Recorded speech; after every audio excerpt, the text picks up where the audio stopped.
अगं ऐकलंस का? या या, कुणा गुन्हेगाराला पकडलं का कुठलं इनाम मिळालं आहे तुम्हाला? दोन्हीपैकी काही नाही. गुन्हेगार बेटा आमचं बारसं जेवून बसलाय आणि बक्षीस म्हणशील तर तू आम्हाला मिळालेलं बक्षीसच आहे ना. ते काय कमी भोवतंय का आणखीन एक मिळायला? काय म्हणालात? नाही नाही, तुला नाही काही म्हणालो. कान शाबूत आहेत हां माझे, फक्त कानच. डोळे मिचकवत अण्णा म्हणाले, वात्रटपणा शोभत नाही हां आता ह्या वयात. अगं मी म्हातारा झालो असलो तरी म्हातारी पुढेच वात्रटपणा करतोय ना. बास झालो आता. कॉफीचा पेला त्यांनी स्टुलावर आणून ठेवला. सांगा, काय सांगताय? अगं आपला चंद्रशेखर येतोय. काय? अमेरिकेहून येतोय चंद्रशेखर. माझा चंद्रशेखर? आई स्वतःशीच पुटपुटली. तिचा आनंद डोळ्यातनं ओसंडून व्हायला लागला. त्या रेणुकाला लहान मुलासारख्या हाका मारायला लागल्या. रेणुका, अगं ए रेणू, अगं ऐकतेस का? अण्णा आईकडे बघून हसत होते मिश्किलपणे. आईप्रमाणे त्यांनाही आनंद झाला होता. पण पुरुष स्त्रियांपेक्षा भावनाप्रधान कमी असतात. आई हर्षवायू झाल्याप्रमाणे मोठमोठ्यानं हाका मारत रेणुकाच्या खोलीत गेली. रेणुकाला वाटलं आपल्या आईला वेडाचा झटका तर आला नाही. अगं काय काय झालंय काय? अगं रेणू, काय झालंय म्हणून काय विचारतेस? पहिली माडीवरची खोली साफ करून घे. पलंगावर नवी गादी टाक. तुझ्या खोलीतल्या ड्रेसिंग टेबल आहे ना, वर नेऊन ठेवतो. टेबल फॅन आणि ती मच्छरदाणी, 2 खुर्च्या, सगळं. आई आनंदाच्या भरात एकामागून एक ऑर्डर सोडत होती. रेणुका आईच्या तोंडाकडे पाहतच राहिली. तिच्या मनात आलं, कोणी संस्थानिक नाहीतर DSP येणार आहेत का काय? का एखादा मंत्रीच येतोय? अगं काय बघतेस अशी वेड्यासारखी? वास्तविक आईचीच स्थिती वेड्यासारखी झाली होती. रेणुकाला तर आता हसायलाच आलं. तिने हसतच विचारलं, अगं आई, पण कोण येणार आहे ते तर सांगशील? अगं आपला चंद्रशेखर. चंद्रशेखर येतोय, या घरचा भावी जावई. आईला बोलण्याचं भानच राहिलं नाही. ती बोलून गेली. पण रेणुकाचा चेहरा खाडकन उतरला. हास्य मावळलं आणि पायातली शक्ती कोणीतरी शोषून घेतंय असं तिला वाटलं. तिने पलंगाचा आधार घेतला आणि ती मटकन पलंगावर बसली. आईने रेणुकाला ऑर्डर सोडली आणि अण्णांकडे मोर्चा वाढवला. अहो, अजून तुम्ही इथेच का? मग काय करू मी? स्वयंपाक करू का? अहो, बाजारात जा, चक्का आणा. चंद्रशेखरला श्रीखंड फार आवडतं. आणि हां, सफरचंद आणायचं विसरू नका. चांगली केळी मिळाली तर डझनभर आणा. आणि बाई, द्राक्ष तर चंद्रशेखरला खूप आवडतात. लक्षात ठेवा हे पण. अगं अगं अगं, तुझं तोंड आहे का मशीन गन आहे? ही काय बाजार सांगायची रीत झाली का? आज तर तू पूर्ण मंडईच उचलून आणायला सांगतेयस. अहो, चंद्रशेखर येणार आहे ना. मग तूच का नाही जात मंडईत? नाही नाही, मला बरीच कामं आहेत. डाळ टाकायची आहे चुलीवर, पुरणपोळीचा करायचा बेत आहे. अण्णांनी आता मात्र डोक्याला हात लावला आणि हातात पिशवी घेऊन ते बाहेर पडणार तोच आई पुन्हा म्हणाली, आणि बरं का, आता काय, तुम्ही लवकर घरी या, नाही तर तुम्हीही तिकडे आणि बाजारही तिकडे. बरं बरं, येतो. आईच्या हे चांगलंच अनुभवाचं होतं. पोलीस खात्यातला पती परत घरी येईपर्यंत आपला म्हणू नये. आई आणि अण्णा आता आयुष्याच्या उताराला लागले होते, तरीही त्यांच्यात खेळकरपणा होता. आईचा स्वभाव घरी जरा तिखट होता, पण अण्णांचा स्वभाव घरी मात्र खेळकर. अण्णा ऑफिस कामात एकदम करडे, कर्तव्यनिष्ठ म्हणून ओळखले जात होते, पण घरी मात्र अगदी त्याच्या विरुद्ध. आई जेवढी चिडत असे तेवढं ते हसण्यावारी न्यायचे. नाही तर दोन्ही माणसं भांडतच राहिली तर संसारात आनंद राहील का? शेवटी संसार म्हणजे तडजोड. एका चाकानं कुरकुर केली म्हणून दुसऱ्या चाकानं थांबून चालत नाही. दोन्ही चाकांनी एकाच गतीनं संसाराचा रथ ओढून न्यायचा असतो. आई निघून गेली तरी रेणुका पलंगावरनं काही हल्ली नाही. चंद्रशेखर येणार हे एकच वाक्य तिच्या कानात घुमत होतं. अंगातली शक्ती शोषत होतं, हृदयाला टोचत होतं.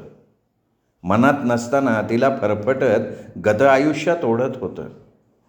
बोचऱ्या अंगावर काटा येणाऱ्या आठवणी डोळ्यापुढे येत होत्या. जे काही घडलं होतं ते बालवयात. ज्यावेळी काठीला घोडा मानलं जातं अशा वयात.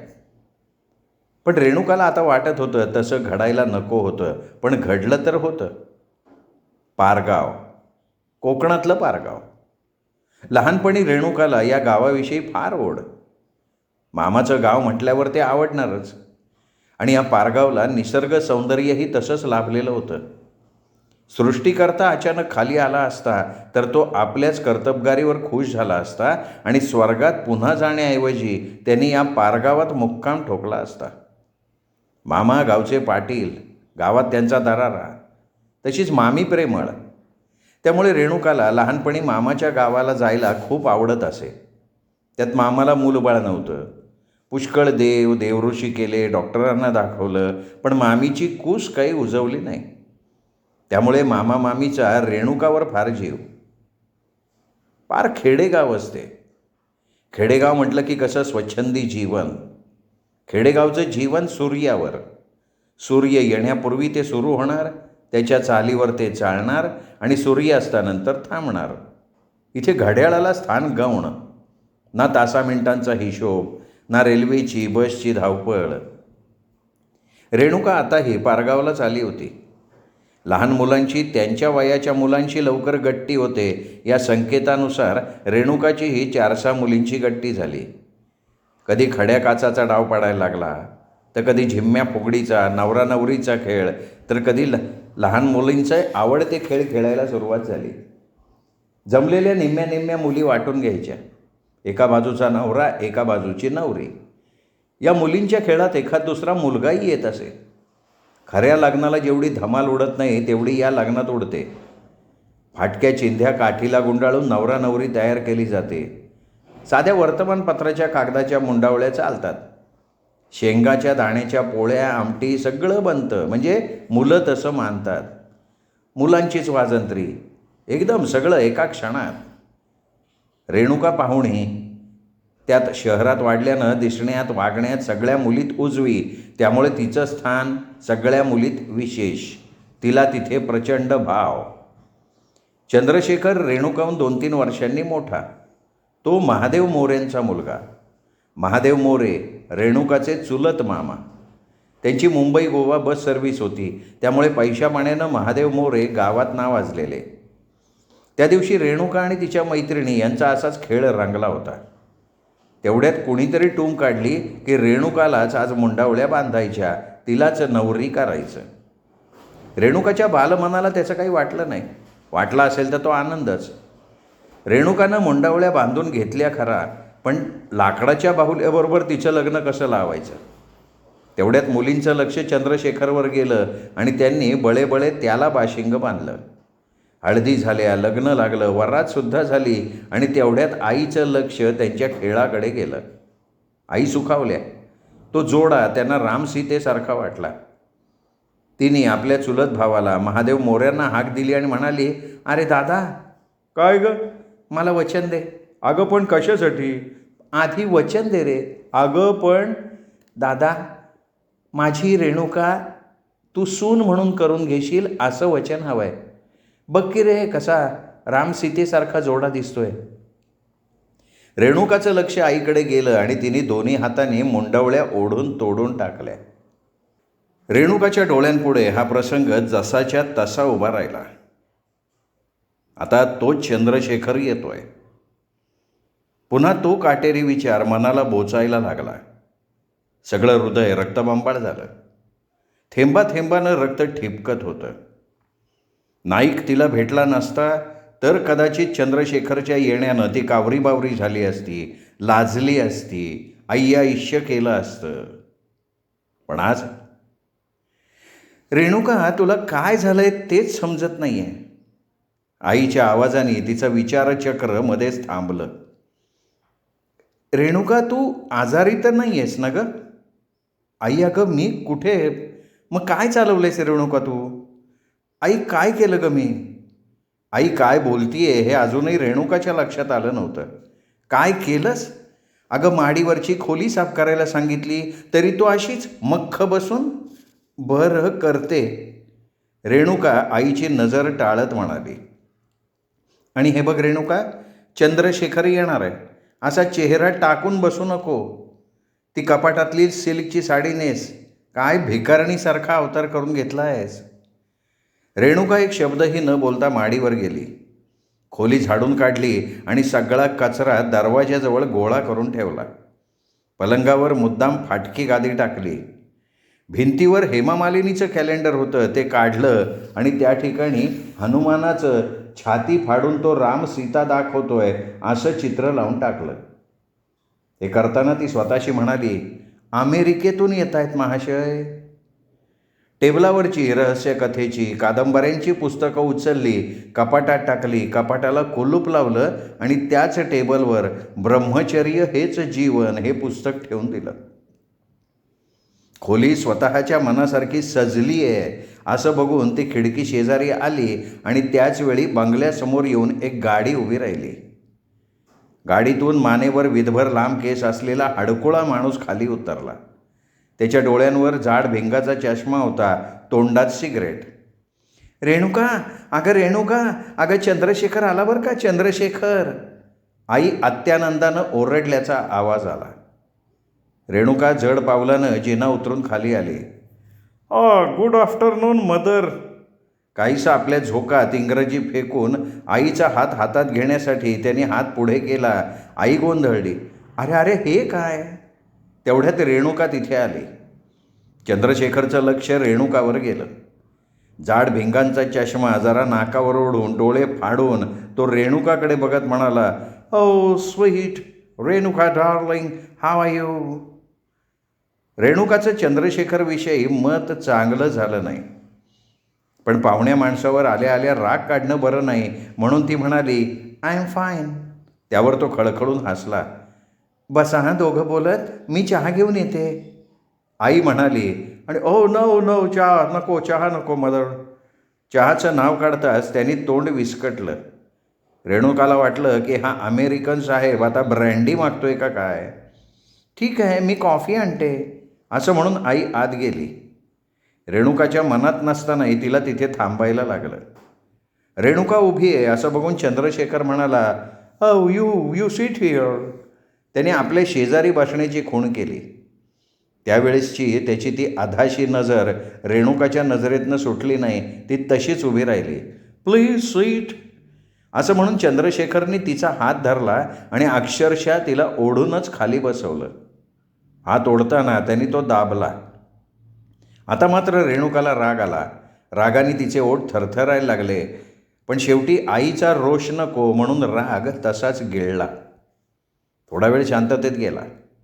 चंद्रशेखर स्वतःच्याच वागण्यावर ओशाळलेला असावा, त्यामुळे तिथे एक बोचरी शांतता निर्माण झाली. त्या शांततेचा भंग करण्यासाठी इंग्लिश माणसांचा आवडता प्रश्न तिने विचारला, कसा झाला प्रवास?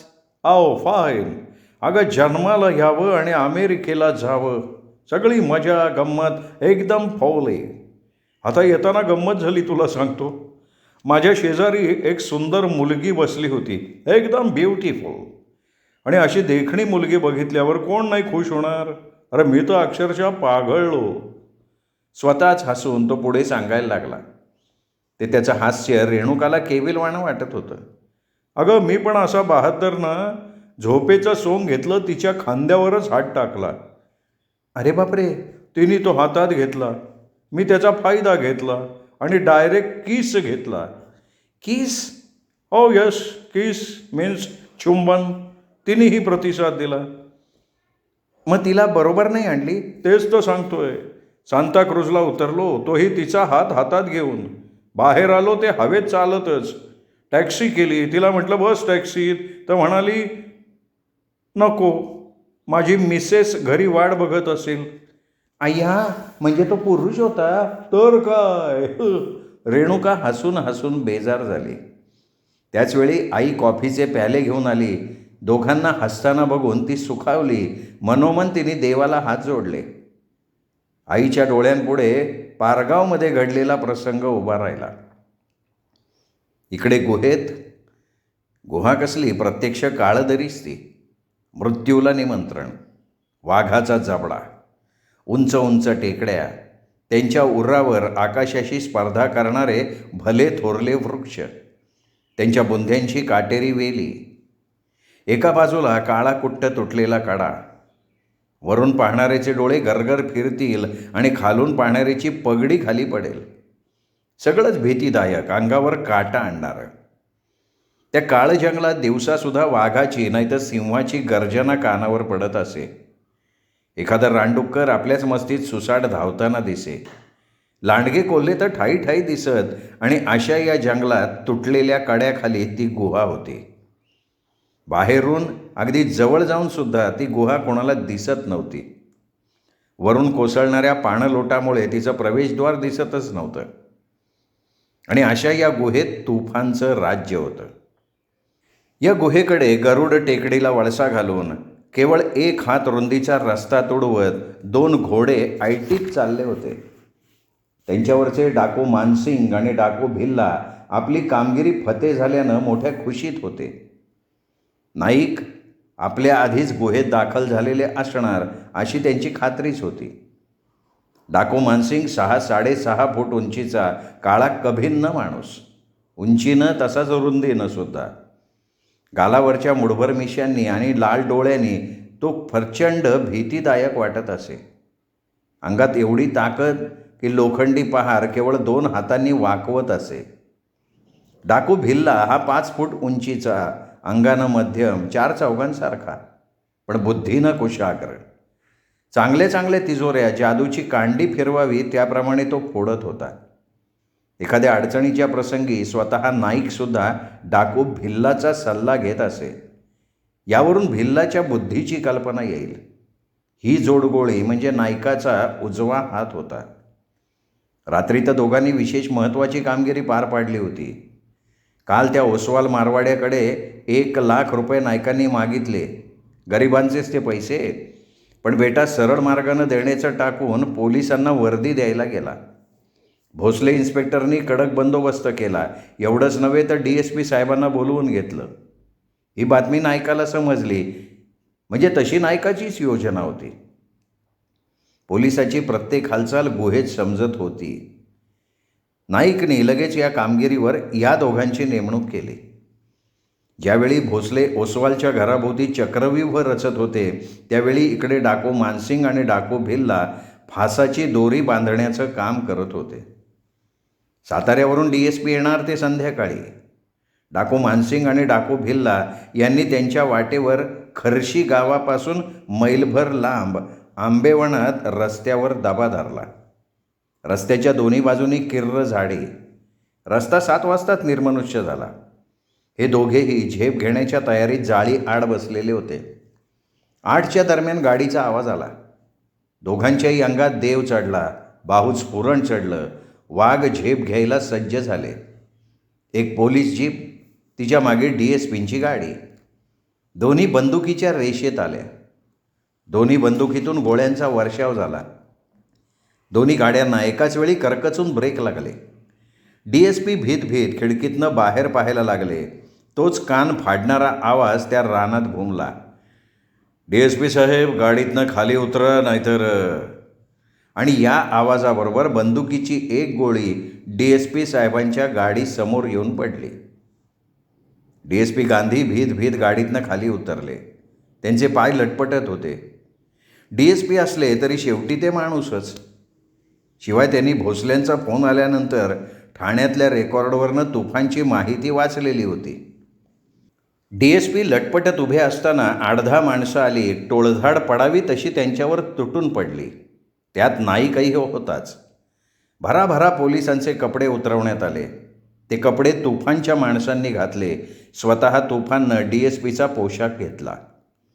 डाकू मानसिंग आणि डाकू भिल्लाच्या ताब्यात DSP आणि पोलिसांना देऊन तुफान आपल्या 5 माणसांसह धुरळा उडवत गाडीत बसून निघूनही गेला. एकाही गाडीचं एकही चाक पंक्चर न करता गाड्या थांबवण्याचं आणि दोघांनी 5 पोलीस आणि DSPला रोखून धरायचं काम पार पाडलेलं होतं. नंतर सगळं नियोजनाप्रमाणे ठीक झालं होतं. 1 लाखाचा ऐवज, 5 बंदुका, 1 पिस्तूल इतका माल मिळालेला होता. कवडी चुंबक ओसवाल सहजासहजी पैसे देईना म्हणून त्याला फास लावावा लागला होता. बाकी पोलीस आणि DSPचा ड्रेस ज्यांना त्यांना परत देऊन लावून टाकलं. कारणाशिवाय त्रास देणं तुफानच्या कक्षेतच बसत नव्हतं. तुफान निघून गेल्यावर रात्रभर त्या रस्त्यावर टेहळणी करायचं काम या दोघांवर होतं. आता ते निघाले होते गुहेकडे. डोंगराची ती पाऊल वाटिमानी घोड्यांनी तुडवली. पुढे एक प्रचंड दरी लागली. त्या दरीतून पाण्याचा एक लोट झेपावत होता. पांढरं शुभ्र दुधासारखं पाणी. दोघांनीही लगाम खेचला. घोडी जागच्या जागी उभी राहिली. दोघेही खाली उतरले, हातपाय धुतले. भिल्ला निसर्ग सौंदर्य बघण्यात गर्क होता. सकाळची कोवळी ऊनं हिरव्या वनश्रीवर पडली होती. पाखरांचा किलबिलाट चालू होता. जवळून वाहणारा पाण्याचा लोट स्वर्गीय संगीत गात होता. सगळं कसं रमणीय होतं. अरे भिल्लाला चांगली समाधी लागली होती. त्याच्या खांद्यावर डाकू मानसिंगने हात ठेवला. काय भिल्ला, काय बायकोची याद आली काय? नाही रे मानसिंग, बायकोची याद याने मन दुबळं नाही राहिलं आता. नाही तो फिर किसकी याद? दुसरी कोणी? नाही मानसिंग, माझ्या सुशीलशिवाय माझ्या मनात दुसऱ्या कोणाला जागाच नाही. डाकू भिल्लाचं बोलणं ऐकून मानसिंग मोठमोठ्यानं हसायला लागला. का हसतो? अरे यार, बातच तशी करतो. अरे डाकू माणसानं असं एका बाईत मन गुंतवायचं नसतं. जे मिळेल ते लुटायचं असतं, भोगायचं असतं आपल्या ताकदीच्या जोरावर. मानसिंग, भिल्लाच्या शब्दाला धार आली. त्याचे डोळे रागानं लाल झाले. अरे दोस्त, डाकू मानसिंग त्याच्याकडे बघत राहिला. मानसिंग, मी डाकू असलो ना तरी आधी माणूस आहे, लक्षात ठेव.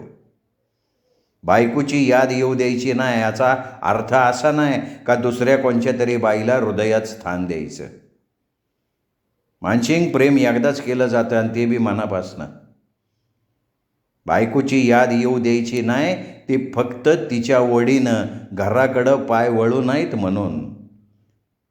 घरी जायला घाबरतो काय तू?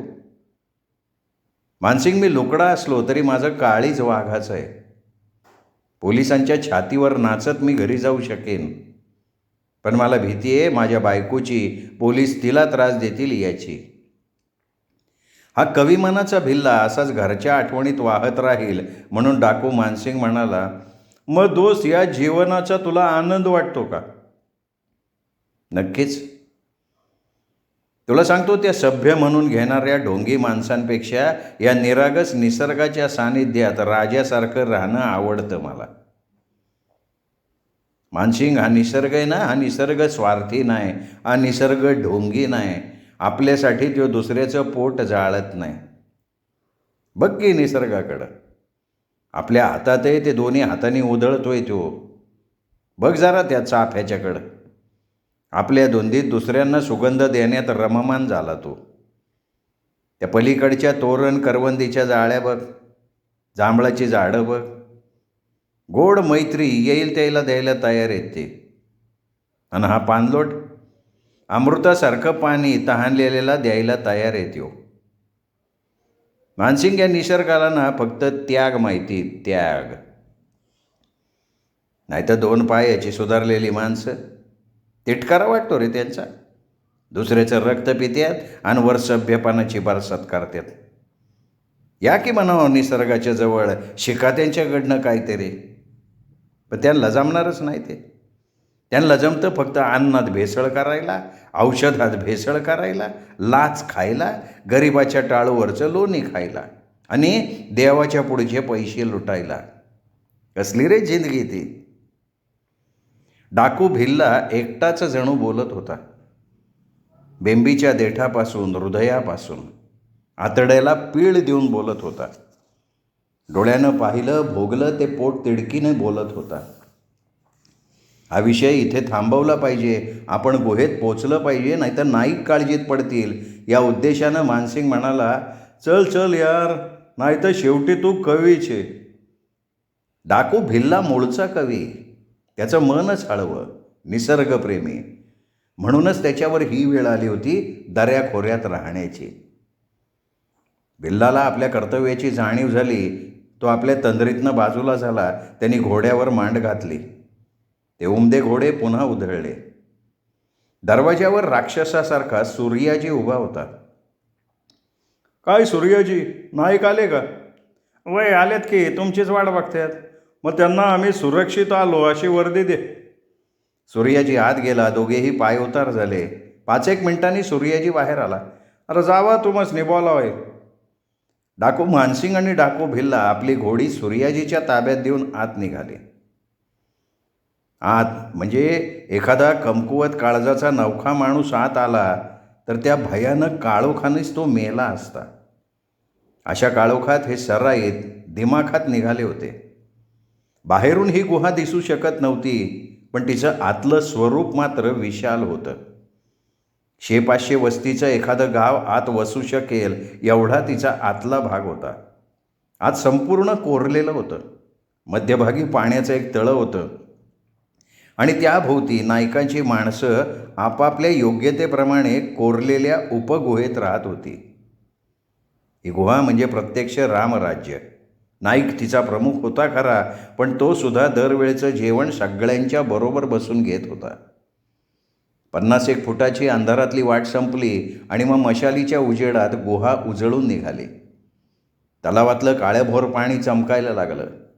त्याच्या पलीकडच्या बाजूला एक भव्य सभागृह होतं. तिथे एक दगडी सिंहासन होतं. त्याच्यावर तुफान विराजमान झालेला होता. मानसिंग आणि भिल्ला आल्याचं बघून स्वतः नाईक जागचा उठला, त्यांना सामोरा गेला. अर्थात ही नायकाची पद्धतच होती. आपल्या माणसांवर तो मनापासून प्रेम करत होता. कर्तबगार माणसांचा सत्कार करत होता. त्यांच्या अडचणी, त्यांची दुःख समजावून घेत होता आणि त्यामुळेच त्याची माणसं त्याच्यावर जान कुर्बान करत होती. वाटेल त्या संकटात उडी घेऊन काम करत होती. नाईक मुळातच कुशल संघटक, चतुर नेता आणि सगळ्यांना मार्गदर्शन करणारा मार्गदर्शक होता. रात्रीचं काम बिनतोड झालं होतं. नियोजनाप्रमाणे सगळं घडलं होतं. एकही माणूस न गमावता यश मिळवलेलं होतं. इन्स्पेक्टर आणि DSP यांना पहिला तडाखा दिला होता. सगळ्यांचे चेहरे आनंदाने उजळले होते. नायकानं इशारा केला. एकानं दारूचा पुरा ड्रम उचलून आणला. लोटे भरायला लागले, रिकामे व्हायला लागले, पुन्हा भरायला लागले. ढोलावर ताप पडली. सगळ्यांनी ठेका धरला. गुहा घुमायला लागली. स्वर वाढायला लागला. त्या आनंदाच्या बेहोशीत काळ्या छाया नाचायला लागल्या. गुहाच नाचायला लागली. मशाली नाचायला लागल्या. सगळे आनंदाच्या पिचकाऱ्या उडवत होते. त्याचवेळी एक आवाज घुमला. नाईक. सगळं संगीत ब्रेक लागल्यासारखं थांबलं. हात आपापल्या शस्त्रावर गेले. बोल सूर्याजी. डाबऱ्या आलाय. काय विशेष? बरोबर माणूस आहे. कोण आहे? तोंडाव बुरखा आहे. तर मग तसंच आत पाठव. डबऱ्या हा नायकाचा हेर. गुप्त बातम्याकडून नायकांपर्यंत पोचवायचं काम तो करत असे. तो सहसा गुहेवर येत नव्हता. त्याचं काम बाहेरच, पण आज तो आला होता. साऱ्यांच्या नजरा दरवाजाकडे वळल्या होत्या. डबरा का आला असावा? त्याच्याबरोबर कोण आहे? सगळे या प्रश्नांनी ग्रासले होते. डबऱ्या त्या बुरखेधारीला घेऊन नायकापुढे हजर झाला. नाईक, या माणसांनी पोलीस स्टेशनवर जाऊन तुम्हाला पकडून द्यायचं आश्वासन दिलंय. कोण आहे तो? नायकाचे शब्द गुहेत कडाडले. तो रागानं लालबुंद झाला. त्याचा हात पिस्तुलावर गेला. डबऱ्या, याच्या डोळ्यावरची पट्टी काढ. नायकाचा राग अनावर झाला होता. सगळ्यांनी जणू आपलं काळीज मुठीत धरलं होतं. पुढच्या क्षणी काय घडेल हे सांगता येत नव्हतं. बुरखा काढला गेला आणि नायकाच्या भोवती गुहाच फिरायला लागली. त्याच्या हातातलं पिस्तूल गळून पडलं. नायकानं त्या व्यक्तीच्या पायावर डोकं ठेवलं. सगळी माणसं आश्चर्यचकित झाली. कोण होता तो? नायकाच्या जीवावर उठला होता, तरीही नायकानं त्याच्या पायावर डोकं ठेवलेलं होतं. श्रोते हो, हा होता जगन्नाथ शिंदे लिखित तुफान या कादंबरीचा 3रा भाग. 4था भाग ऐकण्यासाठी उद्या भेटूयात दीपक रेगे कथाकथन चॅनलवर. नमस्कार.